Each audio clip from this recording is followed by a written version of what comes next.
কেষ্টর সিংহাসন দখল করলে ছেড়ে কথা বলবে না বার্তা অনুব্রত পন্থীদের।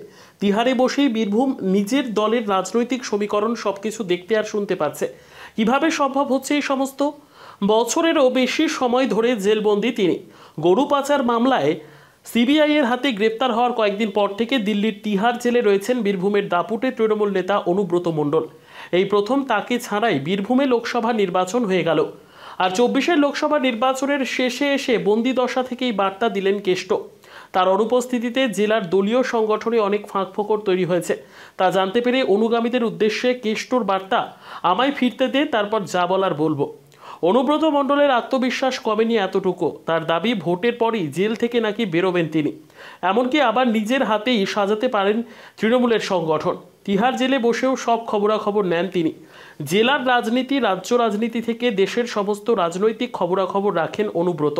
এবার তাঁদের মাধ্যমেই দলের কর্মীদের উদ্দেশ্যে বার্তা দিলেন কেষ্ট। তার অনুপস্থিতিতে যে জেলার বেশ কয়েকজন নেতা সংগঠনের মাথা হয়ে বসতে চাইছে, এমন খবর তার কানে গিয়েছে। দলের অন্দরে বিদ্রোহের আভাস পেয়েছেন কেষ্ট। এসব তিনি মেনে নিতে পারছেন না। সে কিন্তু আইনের চোখে অপরাধী নয়, এটা মাথায় রাখবেন। কেষ্টকে ধরে রেখেছে কেন? ইলেকশনের জন্য। ইলেকশন হয়ে যাবে, ওকে বলেছে তুমি বিজেপি করবে না, বিজেপিকে মদত করে দাও, তাহলে তোমায় তাড়াতাড়ি ছেড়ে দেবো। দেখবেন বীরভূমের ইলেকশন হয়ে যাবে, ও ছাড়া পেয়ে যাবে। বিজেপিকে আমার থেকে ভালো কেউ চেনে না। কয়েকদিন আগে চাঁদুর বাড়িতেও গেছিল, ও আমাকে কিছু বলেনি।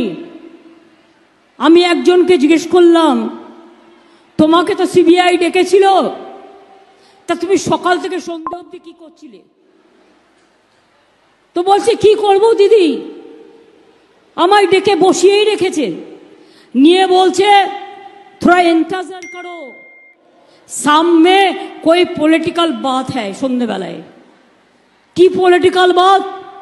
না তো বিজেপির একটা নেতার ফোন এলো, এসে তাকে বলছে চুপচাপ रह जाओ, तृणमूल कांग्रेस मत करो, बीजेपी करो तो आपका पास सीबीआई नहीं जाएगा, इनकम टैक्स नहीं जाएगा, ईडी नहीं जाएगा, আপনারা সবাই মিলে বিজেপি করুন।